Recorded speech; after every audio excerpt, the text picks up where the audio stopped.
Hai para sudaners, kumaha kabarna? Damang sadayana dengan saya si Otong kembali lagi di channel Ningali Film. Pada episode kali ini kita akan membahas alur cerita dari film The Legend of Fei untuk bagian yang kedua. Dan tidak usah berlama-lama lagi, mari kita mulai ceritanya.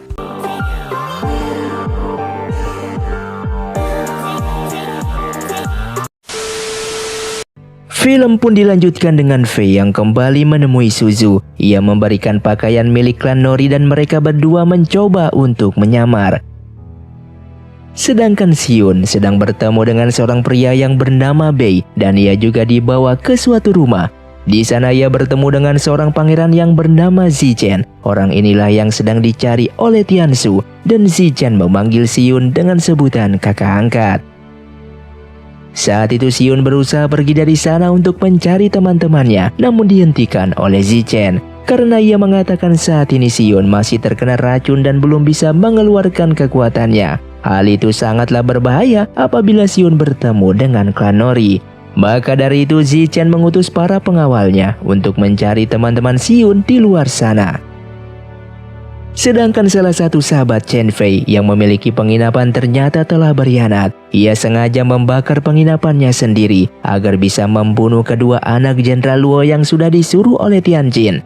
Namun salah satu anak dari Jenderal Luo yang seorang perempuan berhasil selamat. Pengkhianat itu pun mengatakan kalau dia diselamatkan oleh seorang wanita yang bernama Fei yang merupakan anak ketua dari klan Mizua. Dan Tianjin hanya tertawa mengetahui informasi tersebut. Kembali ke Zichen yang meminta Xion untuk pulang karena sudah bertahun-tahun Xion berkelana dan tidak pernah pulang. Belum sempat Xion menjawabnya, Bei pun datang ke sana. Ia pun membawa sebuah barang dari tempat penginapan yang sudah terbakar. Xion melihat beberapa barang milik Fei yang sudah hangus terbakar. Setelah dicari dengan benar, ia pun menyadari kalau Tianjin bukanlah mencari seseorang, melainkan mencari sebuah barang. Sesaat ia memikirkan sebuah barang yaitu berupa gelang yang bernama gelang Haitian yang dulu sempat dipakai oleh Fei masih kecil. Singkatnya Xion dan Bei pergi keluar untuk mengecek keadaan yang ternyata saat ini Tiansu dan Tianjin telah mendominasi kota tersebut. Xion mengatakan kalau saat ini Tiansu dan Tianjin saling jaga jarak dan tidak ada komunikasi satu sama lain. Ia pun memastikan kalau mereka berdua saat ini pasti sedang berselisih satu sama lain. Lalu klan Nori membawa Chen Fei naik ke atas panggung dan akan dibunuh di depan umum. Yang mana saat ini Chen Fei dituduh sebagai penjahat yang melakukan kebakaran di penginapan kemarin. Xion yang melihat itu pun semua menjadi geram. Ia pun akan menyerang namun dihentikan oleh Bei dan menyuruhnya untuk bersabar. Sedangkan Chen Fei menjadi murka melihat sahabatnya sendiri menjadi pengkhianat yang mengkhianati dirinya. Dan Xion lagi-lagi akan menyelamatkan Chen Fei, namun ia ditahan oleh Bei karena temannya itu terlihat sudah sekarat. Apabila diselamatkan, belum tentu juga akan hidup. Bei tiba-tiba mengambil sebuah batu dan menembak tepat di kepala Chen Fei hingga tewas. Saat itu klan Nori menjadi heran melihat Chen Fei yang tiba-tiba tewas di tempat. Mereka pun melihat area sekitar dan mencari pembunuh tersebut. Lalu Xion dibawa pergi dari sana dan Bei meminta maaf atas perbuatannya. Ia terpaksa melakukan itu karena kasihan melihat Chen Fei yang telah disiksa. Xion yang geram tidak bisa berbuat apa-apa melihat Chen Fei yang telah tewas. Di perjalanan pulang, tiba-tiba Xion muntah darah karena racun di tubuhnya. Ia pun dibawa kembali ke penginapan. Dan Bei berlutut meminta maaf karena telah membunuh salah satu teman Xion. Ia melakukan itu karena tidak tega teman Xion disiksa oleh klan Nori. Zichen yang mendengar hal itu juga meminta maaf atas nama Bei kepada Xion. Namun Zichen ditolak oleh Xion karena apa yang dilakukan oleh Bei juga tidak salah. Kemudian ia pun memberikan penghormatan terakhir untuk Chen Fei dengan menuangkan arak di tempat persembahan atas nama Chen Fei. Keesokan harinya Xion mendapatkan kabar kalau Tiansu dan Tianjin sedang menggeledah rumah penduduk. Tianjin saat ini mencari seorang wanita yang bisa dipastikan Tianjin sedang mencari kedua anak Jenderal Luo. Sedangkan Tiansu menyuruh anak buahnya untuk mencocokkan sebuah gambar laki-laki yang diketahui orang itu pasti adalah Zichen yang merupakan pangeran yang dicari-cari oleh Tiansu. Tak lama kemudian, pasukan dari Tiansu pun datang ke rumah mereka. Saat ini mereka berpura-pura menjadi satu keluarga dan Bei merupakan ayah mereka yang sakit-sakitan. Beruntungnya sandiwara mereka pun tidak ketahuan. Di saat pasukan tersebut akan pergi, Zichen yang bersembunyi di balik dinding malah bersin. Tentu saja hal itu membuat kecurigaan. Syukurnya Xion pandai berakting dan berpura-pura sakit, dan sakit itu bisa menyebarkan virus. Para pasukan mendengar hal itu pun malah lari dari sana karena takut ketularan virus tersebut. Sehingga akting mereka pun akhirnya berhasil dan menyelamatkan nyawa Zichen.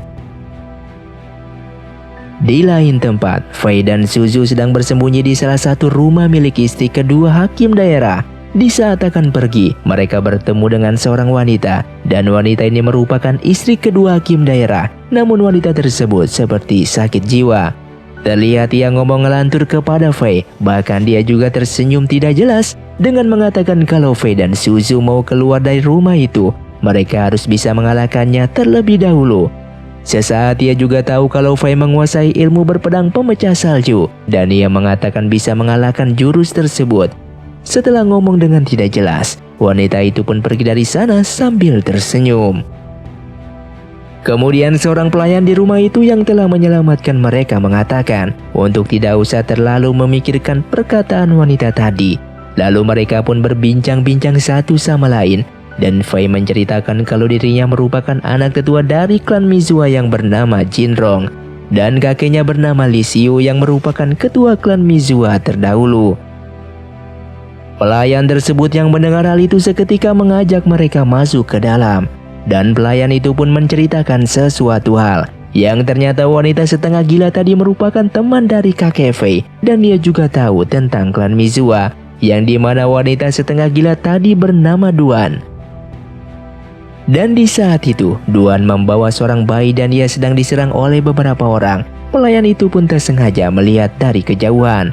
Lalu ia melihat seorang pria membantu Duan, yang ternyata itu merupakan Li Xiu, kakek dari Fei, ketua klan Mizua terdahulu.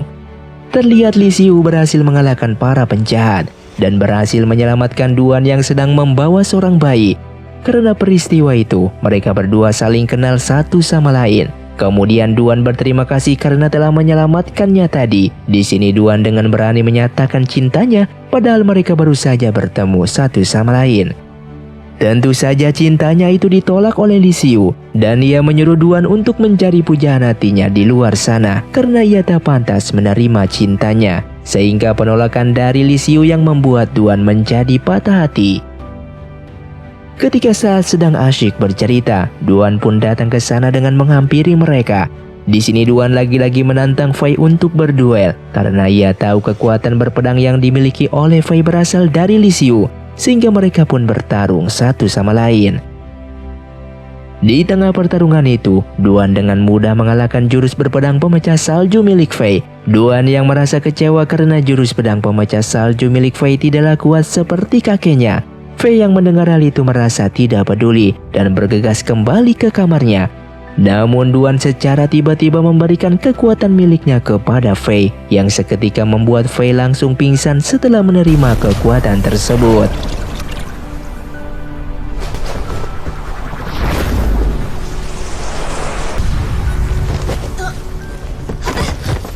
Yang ternyata Duan memberikan sebuah kekuatan yang bernama kekuatan Kurong yang sangatlah hebat. Namun tubuh Fei belum siap menerima kekuatan sebesar itu yang membuatnya tubuhnya menjadi lemah. Suzu menjadi marah kepada Duan karena main seenaknya memberikan kekuatan kepada orang lain. Duan dengan mengatakan kekuatan Kurong sudah ia berikan. Hidup dan mati tergantung kepada Fei sendiri. Kalau Fei tidak mampu menerimanya, maka Fei akan tewas di sana. Di lain tempat, ternyata saat ini salah satu pelayan Xion yang bernama Zi telah berhasil menjadi salah satu prajurit klan Nori. Saat ini ia sedang menjadi mata-mata untuk mengetahui pergerakan klan Nori. Xion lalu memberikan dia sebuah misi, yaitu membunuh salah satu prajurit yang dimiliki oleh Tianshu. Setelah berhasil, ia pun mengambil baju salah satu prajurit klan Nori untuk menyamar. Lalu misi selanjutnya, Bei akan menyamar menjadi Tianshu dan berencana membunuh anak buah yang dimiliki oleh Tianjin. Di malam harinya terlihat Bei telah menyamar menjadi Tianshu dan membunuh anak buah dari Tianjin. Ia melakukan itu dengan maksud untuk mengadu domba antara Tianshu dan Tianjin agar terjadi peperangan di antara mereka berdua. Setelah berhasil melakukannya, Bei pun membuka topeng tersebut dan segera pergi dari sana. Singkat cerita, Tianjin mengetahui kalau anak buahnya ada yang mati. Yang diketahui pembunuhnya merupakan Tianshu. Tianjin menjadi geram dan berencana akan membalaskan dendam kepada Tianshu. Keesokan harinya, Xion berencana membebaskan Zichen dari kota tersebut. Xion mencoba mengelabui para klan Nori dengan menyuruh seseorang menerobos gerbang kota. Terlihat prajurit klan Nori mengejar orang yang sudah menerobos gerbang kota tersebut. Setelah itu, Zichen menggunakan pakaian klan Nori memiliki kesempatan untuk keluar dari kota itu dan kabur dari sana. Sedangkan saat ini Li Sheng beserta klan Mizua lainnya berpapasan dengan salah satu klan Nori. Li Sheng yang melihat plat di jubah penjahat itu yang membuat ia teringat sesuatu hal. Kalau pedang yang digunakan untuk membunuh ayahnya dulu simbolnya seperti itu. Oleh karena itu, Li Sheng berniat membunuh penjahat tersebut untuk membalaskan dendam kematian orang tuanya. Namun ia pun ditahan oleh nenek buyutnya karena penjahat itu bukanlah tandingan mereka. Namun Li Sheng tak memperdulikan hal itu dan langsung menyerangnya, dan mereka pun berduel satu sama yang lain. Namun kekuatan yang dimilikinya yang masih lemah, yang membuat dia pun kalah telak. Beruntungnya sang nenek buyut datang untuk menyelamatkannya, yang ternyata nenek ini jago dalam bela diri, yang membuat pria klan Nori itu pun kewalahan untuk melawannya. Namun tiba-tiba Tianshu yang sedang melintas kebetulan melihat pertarungan itu, sehingga ia pun turun tangan untuk melawan nenek tersebut, yang membuat sang nenek terluka karena terkena pukulan yang mendarat di perutnya. Saat itu Li Sheng hanya bisa terdiam melihat sang nenek buyut terluka. Namun sang nenek memaksanya untuk pergi dari sana, dan di depan matanya sendiri nenek buyutnya itu dibunuh oleh Tianshu. Li Sheng yang akan membantu dihentikan oleh kakek tua yang kemarin yang pernah diselamatkan oleh Fei dan Xion di penjara. Kakek itu pun membawa Li Sheng pergi dari sana. Sedangkan saat ini Fei terbangun dari pingsannya. Namun ia merasa saat ini tenaga dalam miliknya telah hilang. Yang ternyata Duan telah menyegel tenaga dalam milik Fei untuk sementara waktu, agar Fei bisa berfokus untuk menguasai kekuatan kurung yang telah diberikan oleh Duan. Dan hal tersebut pun membuat Fei menjadi marah kepadanya. Kemudian Li Sheng pun telah menguburkan mayat nenek buyutnya. Ia merasa sedih karena tak dapat menyelamatkan sang nenek. Setelah itu Fei membuka selembaran kertas buku yang diberikan oleh kakek tadi kepadanya, dan itu pun merupakan sebuah kitab moral, yang ternyata isi tulisan itu merupakan jurus-jurus bela diri yang sangatlah hebat. Ia pun mencoba jurus di dalam kitab tersebut, namun karena tenaga dalamnya belum pulih, ia pun masih lemah. Singkat cerita, adegan berpindah di keluarga Ho. Holian di saat itu menemui kakaknya yang merupakan pemimpin keluarga Ho yang sedang sakit-sakitan. Holian memaksa kakaknya untuk memberikan sebuah benda berupa cap sendu. Namun sang kakak tak mau memberikannya karena ia tahu betapa liciknya dan jahatnya Holian ini. Dan kembali ke masa lalu, yang ternyata Banci ini merupakan keluarga Ho penjaga penjara bawah tanah kemarin. Di sana ia mengatakan kalau gelang Haitian memiliki sumber daya kekuatan yang sangatlah besar, dan cap sendu juga salah satu barang keramat tersebut yang juga diincar oleh klan Nori. Sehingga keluarga Ho harus menjaganya dan jangan sampai direbut oleh klan Nori. Holian yang kesal dengan kakaknya, ia lalu menendang pot bunga kesayangan kakaknya, yang ternyata cap sendu selama ini berada di dalam pot tersebut. Dan Holian pada akhirnya mendapatkan barang yang ia cari dan pergi meninggalkan kakaknya yang sedang sekarat. Tak lama kemudian, Li Sheng dan kakek tua tadi datang ke sana. Kakek tua itu mencoba untuk menyelamatkannya. Namun pria itu yang merupakan pemimpin keluarga Ho yang asli seketika meninggal di tempat. Di sisi lain, Tiansu mendapatkan kabar kalau beberapa prajurit miliknya telah tewas dibunuh oleh Tianjin. Dan pada akhirnya misi adu domba yang dilakukan oleh Xiyun ternyata berhasil. Tiansu seketika menjadi murka dengan Tianjin. Sedangkan Suzu yang keluar tak sengaja bertemu dengan pria yang kemarin sempat ingin melecehkannya. Dan ternyata pria gemuk itu merupakan anak dari hakim daerah. Ia pun dengan cepat lari dari sana. Dan Tianjin saat ini pergi mengecek rumah hakim daerah karena rumah hakim daerah yang belum dicek. Mereka pun menemukan jejak salah satu anak dari Jenderal Luo, yaitu Suzu. Suzu yang menyamar menggunakan baju pelayan milik klan Nori berada di sana. Ia pun menyamar menjadi salah satu pelayan hakim daerah di rumah tersebut. Kemudian anak dari hakim daerah yang bernama Yozo memberitahukan keberadaan Suzu saat ini kepada Tianjin. Mereka pun segera pergi ke sebuah toko tempat Suzu saat ini berada. Terlihat Suzu berada di toko jahit dan akan mengambil kain karena ia tahu dirinya sedang dikejar. Ia pun pergi lewat belakang toko untuk kabur. Dan Suzu melihat seorang wanita yang wajahnya mirip dengannya yang dikejar oleh klan Nori. Ia pun menyadari kalau Xiyun pasti berusaha untuk menyelamatkannya. Dan Yozo yang kembali ke rumah tak sengaja melihat Fei yang berada di sana. Lalu ia berencana melapor kepada klan Nori, namun ia dibuat pingsan oleh Duan.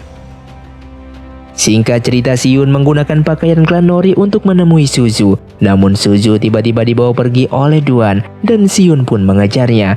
Saat itu Duan akan menyerangnya, namun dihentikan oleh Suzu sambil mengatakan kalau Xiyun merupakan temannya. Hingga pada akhirnya Xiyun pun berhasil menemui Fei. Namun Fei di sana masih terlihat lemah dan tubuhnya sulit untuk digerakkan. Suzu mengatakan kalau wanita gila di sana yang telah membuat Fei menjadi seperti itu coba melawan prajurit penjahat tersebut dan memberikan waktu untuk Fei dalam mengembalikan tenaga dalamnya. Xiyun yang memang belum bisa mengeluarkan kekuatannya sangat kewalahan untuk melawan penjahat itu. Beruntungnya Fei telah berhasil sembuh dan menghabisi penjahat yang berada di sana.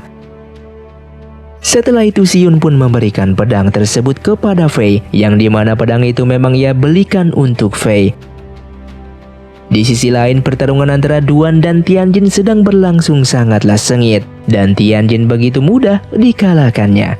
Fei yang baru datang ke sana lalu menyerang Tianjin karena ia dendam kepadanya yang telah membunuh teman-temannya di penginapan kemarin. Dan lagi-lagi Tianjin dengan mudah dikalahkannya yang membuat dia lari dari sana. Tentu saja Fei tidak akan melepaskannya. Dengan tendangan terbang mendarat tepat di punggung Tianjin yang membuat dia terpental. Ia pun mencoba meminta bantuan kepada prajurit di sana, namun mereka semua tidak ada yang mau membantunya.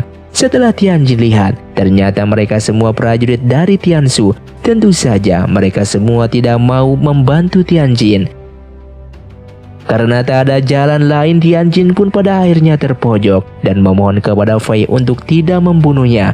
Namun Fei yang sudah menaruh dendam dengan beringas membunuh Tianjin hingga tewas. Setelah itu Fei pun seketika langsung pingsan karena tenaga dalamnya telah habis. Di lain tempat, terlihat Tiansu telah mengikat Suzu dan Bei di gerbang kota. Xiyun menyembunyikan Fei di suatu tempat dan ia akan melawan penjahat di sana. Sedangkan Duan dan Tiansu sedang berduel satu sama lain. Xiyun dengan kelincahannya berhasil menghabisi satu persatu para penjahat tanpa menggunakan kekuatan sama sekali.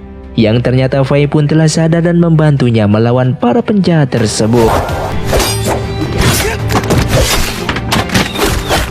Suzu dan Bei pada akhirnya berhasil diselamatkan dan menyuruh mereka berdua untuk segera pergi dari sana. Karena Duan ini sangatlah kuat, Tiansu pemimpin klan Nori pun ternyata kalah melawannya. Lalu terlihat Tiansu kembali menyerang dan mereka pun bertarung lagi. Sehingga Duan pun berhasil melepaskan tangan palsu milik Tiansu yang ternyata tangan sebelahnya telah cacat. Namun Tiansu berhasil memukul Duan dengan tangan kirinya hingga Duan pun terlempar. Terlihat biji permata yang dibawanya beramburan di jalan, yang ternyata biji permata itu pemberian dari Li Xiu sebelumnya. Di sisi lain, Fei dan Xiyun berhasil kabur, dan Fei yang telah berhasil mengembalikan tenaga dalamnya mengatakan kalau Xiyun tidaklah berguna. Xiyun hanya bertepuk tangan sambil tersenyum. Ia pun mengatakan bahwa Fei merupakan yang terbaik. Fei yang merasa kasihan lalu membalut luka di tangan Xion. Namun ia tiba-tiba merasa lemah karena tubuhnya kehabisan tenaga dalam. Singkat cerita, di saat malam, Fei telah tersadar di sebuah penginapan dan mendengar Xion yang sedang bermain seruling. Sedangkan di sisi lain, Bai membawa Suzu di pangkalan militer Jenderal Wen. Di sana ia menitipkan Suzu kepada Jenderal Wen, dan Jenderal Wen ini merupakan prajurit yang dimiliki oleh Xion. Sehingga Jenderal Wen pun menanyakan tuan muda kepada Bai. Bai mengatakan kalau Xion berada di penginapan di dekat hutan. Bai menyuruh Jenderal Wen untuk pergi menjemput Xion dan menitipkan Suzu bersamanya. Mulai dari sinilah sedikit demi sedikit mengetahui asal-usul dan identitas Xion yang sebenarnya. Di saat itu Jenderal Wen berhasil membawa Suzu bertemu kembali dengan Xion dan Fei. Di sana ternyata Xion merupakan seorang kaisar dan Jenderal Wen tunduk hormat kepadanya. Fei dan Suzu menjadi sangat terkejut setelah mengetahui identitas asli Xion yang merupakan seorang kaisar. Lalu setelah itu Xion membawa Jenderal Wen masuk sambil mengatakan untuk tak usah memanggilnya dengan sebutan kaisar. Namun Jenderal Wen tidak berani melakukannya. Jenderal Wen meminta Xion untuk kembali untuk menjadi kaisar karena situasi saat ini sangatlah buruk semenjak Wang Lin telah meninggal. Kemudian Fei mengembalikan kalung milik Suzu kepadanya dan ia merasa marah kepada Xion yang selama ini menyembunyikan identitas aslinya yang merupakan seorang kaisar. Suzu mengatakan bahwa Xion pasti terpaksa melakukan hal tersebut karena Xion juga memiliki masalah tersendiri. Yang mana di masa lalu bahwa Xion masih bayi merupakan seorang pangeran di sebuah dinasti lama. Di saat itu ia diselamatkan karena dinasti kerajaan terdahulu sedang ada pemberontakan dan orang yang menyelamatkan Xion adalah Wang Lin. Dan saat itu Jenderal Luo, ayah Suzu ini melawan penjahat tersebut namun berakhir ditangkap oleh klan Nori dan dibunuh. Sehingga Xion menyembunyikan identitas aslinya karena saat ini ia sedang diincar oleh klan Nori karena Xion merupakan satu-satunya kaisar yang masih hidup. Sedangkan di luar, Xion sedang mendengar percakapan mereka. Terdengar Fei mengatakan bahwa ia tidak peduli kalau Xion merupakan seorang kaisar. Yang ia kenal saat ini merupakan seorang pembohong dan orang yang lemah. Dan Xion pun hanya tersenyum mendengarkannya. Setelah itu Xion menemuinya sambil meminta maaf kepada Fei. Ia juga ingin mengikuti kemanapun Fei pergi dan Xion pun tidak ingin kembali ke dinasti kerajaan miliknya. Karena terus didesak oleh Fei, pada akhirnya mau membawa Xion bersamanya. Dan film pun bersambung. Terima kasih untuk kalian yang sudah menonton video ini sampai habis. Sampai jumpa di video selanjutnya. Saya pamit urang dari ningali film si Otong undur diri dan salam Sundaners.